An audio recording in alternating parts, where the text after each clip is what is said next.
Alright, number 10, Thor goes fishing. Jormungand was yet another one of Loki's creative offsprings, born to be the destroyer of Thor during Ragnarok. In order to prevent this, they threw the great beastly serpent into the water, and it was supposed to like to hold the world together until Ragnarok. But Thor was a little scoundrel and didn't mind risking it all. Aegir and Ran, two lovely, hospitable giants, as I heard, agreed to host the gods for an immaculate feast. But when Thor arrived, he consumed 2 of the 3 cows that they had brought for the feast. They were like, Thor, dude, that was supposed to be for everybody. So they're like, okay, I guess we're gonna have to go fishing the next day. Then Thor slaughtered one of their biggest bulls to use for bait, which also sucked, but that was gonna be okay, he was gonna be strong for fishing. Anyways, they get out into the waves, and while the one giant gets 2 whales, Thor heads out further with a bigger game on his mind. Jormungand was, after all, beneath the waves. He cast his line out, and sure enough, he got a massive bite. The force was so immense that it pulled his feet through the boat, and the serpent's head was like coming up through the boat, about to bite him. Thor had his hammer ready to slay the beast, his mortal enemy, but then the giant cut the line because he got scared and the serpent slithered back into the water. Then Thor was so mad, he threw him overboard. Literally, the worst guest to have at a party. Eats all your cows, almost causes Ragnarok, and then throws you into the ocean with a giant serpent at the bottom. Alright, at number 9, good laugh. We all love a good laugh, right? Well, apparently a good laugh is what saved the Norse gods from facing vengeance from the giantess Skadi. You see, the gods killed Skadi's father and she demanded vengeance, but after a lot of negotiating with her, they were able to talk her out of that and instead offered her 3 things as reparations. The first was a husband of her choosing, however she could only choose him by his feet for some reason, don't ask me why. The second was having her father's eyes memorialized in the stars, and the third was just a good old laugh. Out of Skadi's 3 reparations, the hardest task was making her laugh.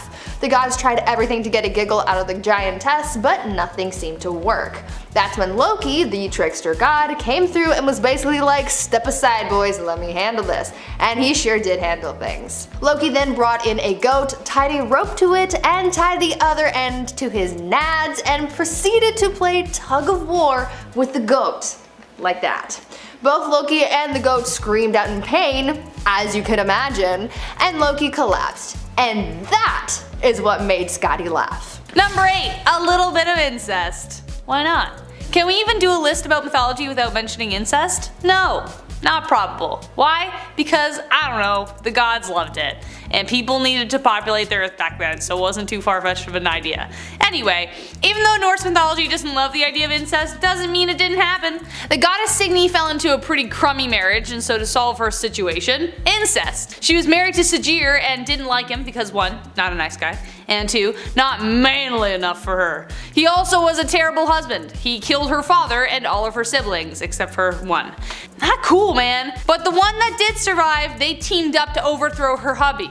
Her 2 sons joined in, but they weren't ruthless killers and completely failed at all the times they tried to kill her dad. So she needed to up the ante, and that meant keeping it in the family, so she slept with her brother for 3 nights in order to spawn the force that would rid her of her husband. This son, when it came to fruition, knew what it was up and eventually assassinated her husband. Does this remind anyone of like a certain god origin story in Greek mythology? Let me know in the comments if you're thinking what I'm thinking. Number 7, Yggdrasil. Yggdrasil is the immense and central anchor that is the Norse worlds, surrounded by the 9 worlds, that is, where the gods often meet to talk about god stuff, which is really important, deliberating and all that fun stuff. The tree shares a connection with that of trees in Germanic paganism, culturally speaking, at least. I mean, come on, you can't blame them. There is something powerful about a large stoic tree that has connections and ties to all the realms. It's almost like they knew how important trees were all the way back then. Kinda needed them to breathe. And for a guy with asthma, that's that's pretty important. I gotta breathe. Do I go up a flight of stairs and I'm just I don't even smoke either. Number 6, Thor's hammer. Probably the most recognizable piece of Norse mythology is Thor's thick and heavy hammer. Yes, that was an innuendo. It's a big one. Loki had been getting up to no good, as per usual, no surprise there, and decided to play some more tricks. These tricks got him into some trouble, so he then thought he'd make it up by playing more tricks on the master smiths, the dwarves. Not really a good thought process there. A competition was put in place to see who could make the best gifts for the gods. After a lot of gold and a boat that would fit in your pocket, everyone else was kind of just feeling meh, nothing special. However, that was until the reveal of Thor's hammer, Mjolnir. Nice. That had the crowds oohing and awing. A hammer that would never shatter, always hit its mark, and return to Thor when thrown. Now that's a pretty good hammer. Number 5, Hulder. Okay, picture this. You're walking through a forest in Norse mythology. Nice. Doing as you do. Boy, what a nice forest this is, you say to yourself. I sure am grateful for the tree of life and Odin and all that stuff I have because of the such nice things because I pray to them. Don't hurt me. When all of a sudden you spot a lady in the woods and hubba, she's gorgeous. She lures you in. She thinks you're handsome and doesn't care about your receding hairline, beer belly, and the big toenail that you should have got checked by a doctor months ago. I'm calling a lot of people out there. She wants you to marry her. Sounds too good to be true, right? Guys, come on, you know what I'm talking about. But you gotta be careful though, guys. You gotta be careful. Because if you saw her cow's tail before you married her, she keeps it. Or so the story goes. So yeah, they were ladies in the forest with cow tails. You had to marry them, and if you saw their tails before you were married, she'd have it for the rest of life. Makes sense. Sure. Number 4, elves. Elves. Everyone loves elves, especially that movie Elf. Everyone loves that one. It's like it became an instant Christmas classic. It's crazy. The population of elves seems to significantly increase when there's a fan expo in town. Go figure. Elves in Norse mythology represent a small divine figure, similar to the dwarves. They are creators of valuables and smithers, and had their strong place in mythology. And for some reason, when the elves were no longer needed in the land of Vikings and Mead, they went to go work for a fat man in a red coat in the North Pole. And before you even ask, yes, even Father Christmas has his roots in Norse mythology. And yes, before you ask, I know him personally, and I will be telling him who's naughty and nice this year. Christmas might be far away, but I'm watching. Ooh, we're watching. Don't you worry, me and Santa Claus. Ooh. At number 3, target practice. We all know about Odin's son Thor. He is the most famous child of the Norse Allfather, but you might not know about Odin's other son, Balder. Balder was known for being well liked by everyone. Well, maybe not everyone. Loki was the one person who didn't like Balder, and he ended up being Balder's undoing. One night, Balder started having nightmares where he pictured his own death. This had his mom really worried, and so, as any mother would do, she sought out to protect her child at all costs. She went to everyone and everything in existence, including inanimate objects, and she asked them to take an oath promising to never hurt Balder. These oaths were no joke, and as everyone agreed to take this oath, this essentially made Balder invincible. The gods found this so great, so they made a game where they would use Balder as target practice and would throw weapons and other miscellaneous items at him, only for all of them to just bounce right off of him. This was all fun and games until Loki got fed up with Balder being the center of attention. Loki ended up finding the one thing that Balder's mother did not get an oath from, and that was mistletoe. Loki then made a spear out of mistletoe, and the next time the gods played their game with Balder, Loki gave the spear to someone who threw it at Balder, and then he died. Number 2, a naughty little squirrel. Everyone has that friend that loves the drama so much that most of the time they are the drama. And of course, everyone has had squirrels ruin their gardens or outdoor wiring at some point. How on earth did these two things relate? Well, let me introduce you to Ratatosk. In Norse mythology, all creatures live on the Tree of Life, which includes a little squirrel who loves to cause the drama. Specifically between a dragon and an eagle who live on the tree. Ratatosk's job is to ferry messages throughout the tree, and quite often the dragon and the eagle love to insult each other. The squirrel loves it so much that he will even lie to keep it going, but it doesn't stop there. He will even spread gossip and unrelated news to the other gods. The squirrel will do anything to keep the hatred flowing throughout the tree, which somehow explains how rude squirrels are most of the time. Like, honestly, what the heck. Except one time, one came up on my shoulder and like just hung out, and it was really nice. So they're not all bad. Finally, at number 1, Thor the Bride. If you know anything about Thor, it's that he loves his hammer Mjolnir more than anything, and if he loses it, he would move heaven and earth to get that sucker back. Well, Thor's hammer was once stolen by a giant named Thrym, and Thor and Loki came up with an insane plan to get it back. Thor tried to negotiate with the giant to give him back his hammer, but the giant said that the only way he would return Mjolnir to Thor was if he could marry Freya. That was certainly not going to happen, at least not for real. Thor decided to impersonate Freya instead and marry the giant, and when Loki caught wind of this plan, he decided to join.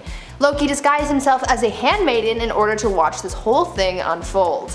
The giants ended up buying Thor and Loki's disguises, and they made it to the wedding feast. The giants were getting a little suspicious because he seemed manly, and especially when it came to his appetite, but that didn't matter in the long run because the moment that Thor was able to get his hands on Mjolnir, he not only left the giant at the altar, but he killed the giant and all of the wedding guests too. Sounds like the Red Wedding from Game of Thrones, honestly. Number 10. Balder. When looking at ancient myths and stories for a while, you'll come to notice some shocking similarities in these cultures' stories. Some of these cultures interacted with one another and some did not, which to me says we're just good storytellers. The tale of Balder is like that of Achilles, a young and strong warrior made invincible by his mother. Mothers have that ability. Achilles was dipped in the river Styx. Balder was given a spell, each with their own weakness and each with their own invulnerability. Achilles and his heel, Balder and, a mistletoe. Loki made a dart out of one and Balder wasn't so invincible anymore. Boy, that Loki guy sure causes a lot of trouble. Also, if you played God of War, the climactic scene at the end with Balder, especially troubling. You know what I'm talking about. Good stuff, good story. Number 8. Ragnarok. The apocalypse, the end times. When mom says I have to eat my dinner before I eat cookies. Oh, it's the end of the world. Let's be honest, I never really had an issue with eating. Come on, let's be real here, come on. Ragnarok is the prediction of end times, and every civilization has their own. Ragnarok is slightly different though from its counterparts, as instead of one event like a giant tsunami or a flood, it's more of a series of events that are the signs of end times. Kind of like Call of Duty. First it was greedy microtransactions, then it was jetpacks. Lately, it's just unbalanced hackers. All signs of the end times. At number 7, Loki the Mayor. When it comes to gods sleeping around with everyone and everything, Loki gives Zeus a serious run for his money. There are tons of stories about Loki hooking up with gods, people, and just about every other living thing.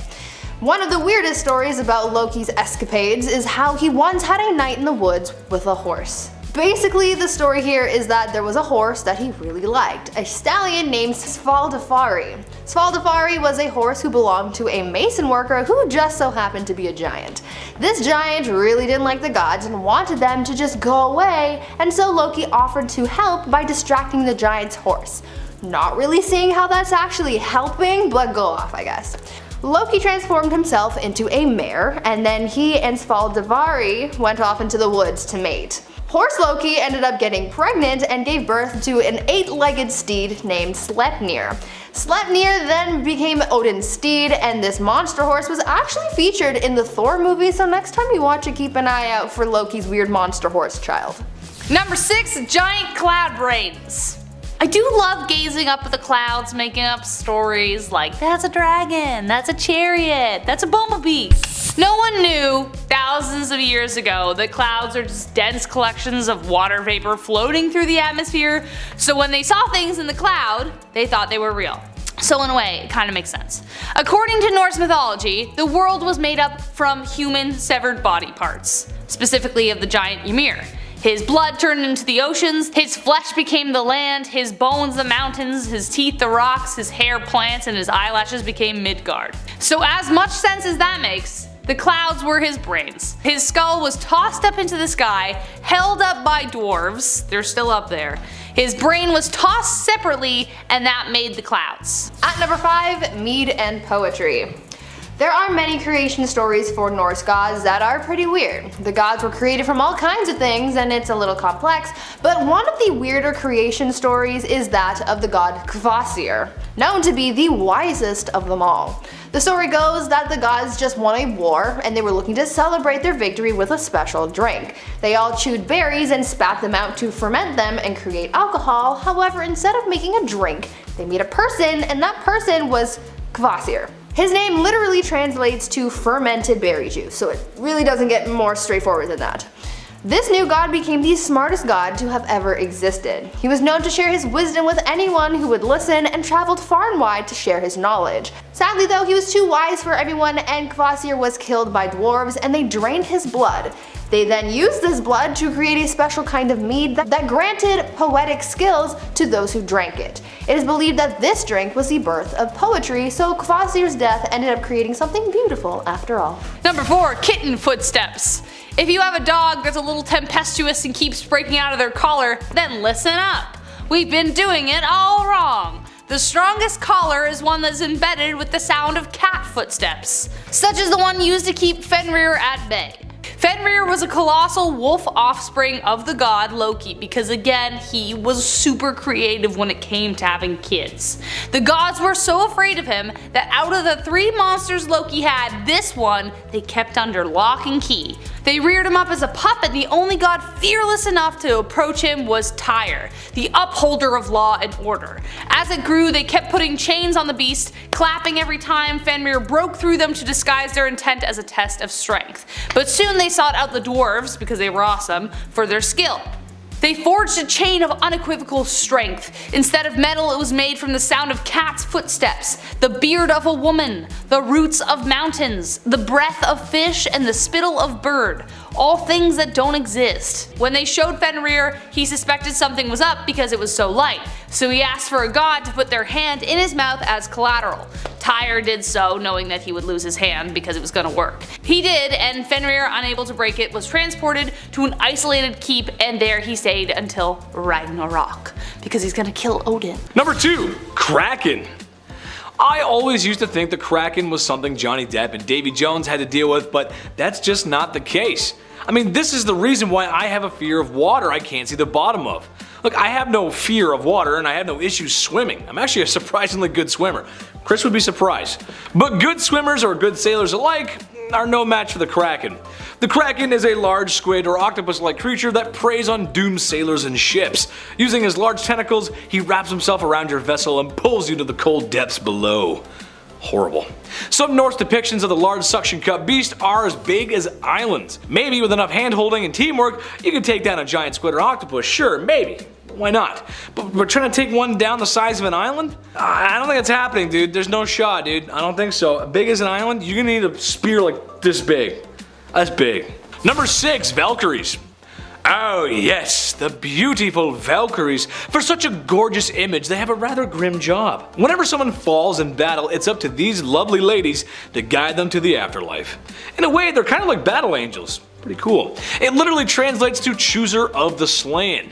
Norse mythology, like a lot of others, has its fair share of violence, but hey, I guess if I fell in battle, I'd want to be carried off by a gorgeous woman who can fly. I hope you folks have been praying towards Odin, otherwise you won't be able to make it to Valhalla, which is bad because that's where all the good little Viking men and women go.